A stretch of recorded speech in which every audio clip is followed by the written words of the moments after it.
Hello YouTube Nation, this is Ron from RTR Gearheads. Hopefully you liked the video we had on the Mini Cooper and diagnosing and coming up with a solution on that one.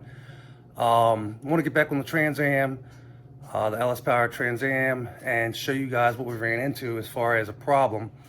Once we actually got the core support, radiator support sitting where it's supposed to, is another 2 inches down, about 2 inches, inch and a half, 2 inches, which actually created a clearance problem between the hood and the accessories, the alternator and the throttle body.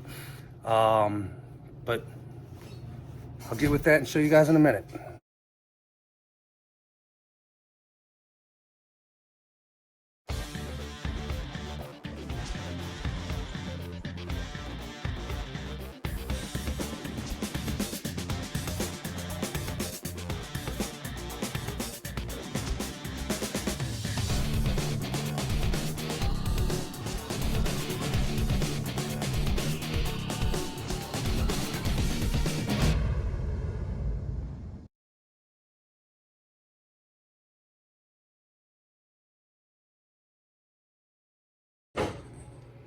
Okay, here we go. So we do have the hood and fenders lined up a little better. What we did to correct that is, unlike most GMs, for some reason these were a little different. Here on the core support are the actual mounts, how it's supposed to be.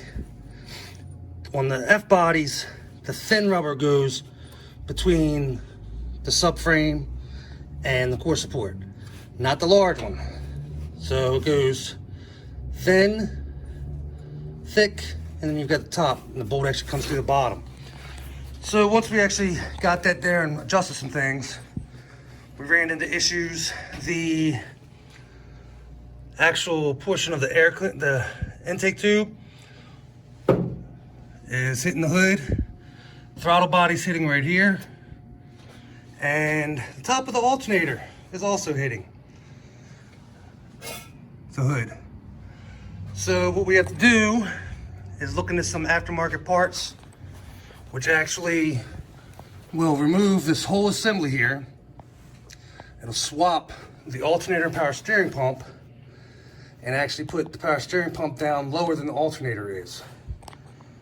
And that way we'll get clearance for that. We still have to figure out routing for the throttle body and the air intake, but that's the update on that. I'll show you here in a minute that we actually, everything's lined up a little better. So we can look at the lines here. Still have some tweaking to do, but that's what we have so far on that.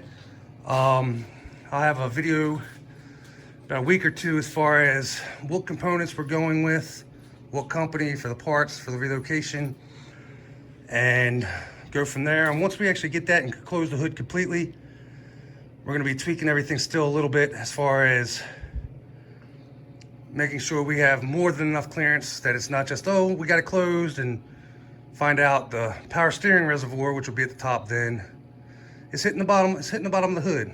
Like I said, once we get those three, the two fenders and the hood where they're supposed to be, with the measurements matching, we'll go ahead and tighten down the bottom of the radiator support, core support, and then we'll start worrying about getting the nose on and the inner fenders.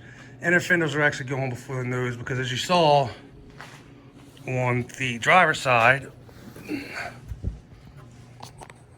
my fuse box, my stock fuse box from the Yukon it came out of, is actually going to mount onto that inner fender. And like I told you before, battery sits here, the PCM will be over here. That's how we had it before we took the inner fender off to do the adjustments. And also on the right side, or passenger side, the inner fender, I actually have the overflow, the coolant overflow sitting there also. So that's an update on the 1980 LS Power Pontiac Trans Am.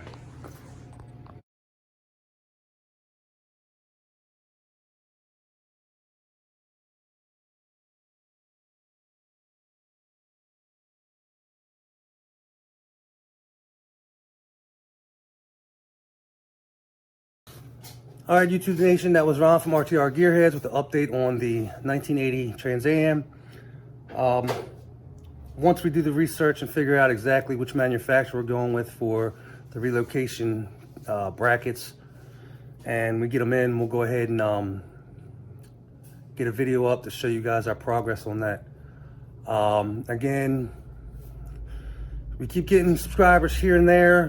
Definitely want to thank all the viewers that are already subscribed, and ask the ones that are watching and get something out of the content, at least to go ahead and subscribe. Doesn't cost you, doesn't commit you to anything, just helps our numbers and lets us know that the content we're putting up there is interesting to you guys, and it's something that you'd like to watch, and that way we can keep content coming up and keep you guys entertained and possibly educated at a point every now and then, depending on what the video we're doing. Junior does have his Olds S10 back here at our garage. We're gonna end up starting the body work on the bed on that shortly. Sanding, priming, painting, clearing to match the cab and the rest of the truck. We also have a Civic that he's starting to work on. The 80 Trans Am. We have my 1990 Harley Davidson. We have a newer Harley Davidson coming from PJ. And also the 2005 Honda CBR. But again, thanks for watching. Hopefully you guys enjoyed it and took something from the video. And this is Ron from RTR Gearheads. And Junior's back over here. And thanks for watching.